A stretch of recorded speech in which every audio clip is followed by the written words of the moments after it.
Teníamos dos opciones, estar calladas y morir o hablar y morir. Decidimos hablar. Malala.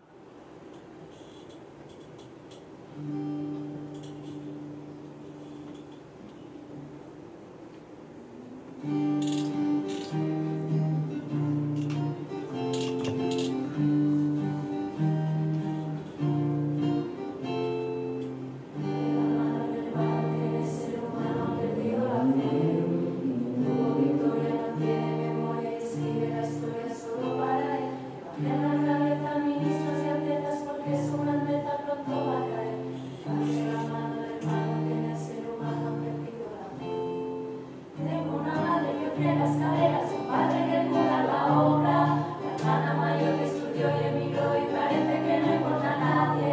Soy de la clase de gente que se alimenta de restos y sobras, que vive para el presente y vive del aire, aire, aire, aire, aire. Levante la mano del hermano que en el ser humano ha perdido la fe. Carlos Ovarios, tantos empresarios que con mis salarios se hacen luchar. En la cabeza ministros y atletas porque su grandeza pronto va a caer. Levante la mano del hermano que en el ser humano ha perdido la fe.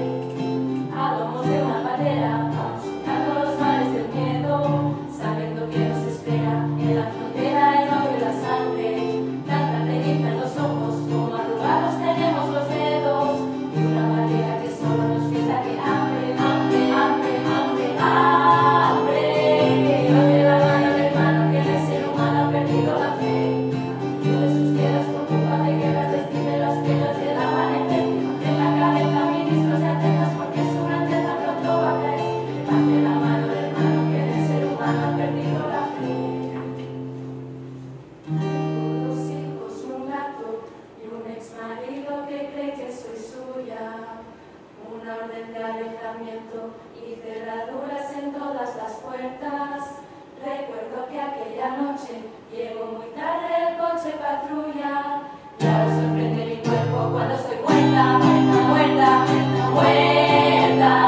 Levante la mano del hermano que en el ser humano ha perdido la fe. Cortaré las pelotas de aquellos idiotas que creen que nosotras vamos a tener. Levante la cabeza, ministros y atletas, porque su grandeza pronto va a caer.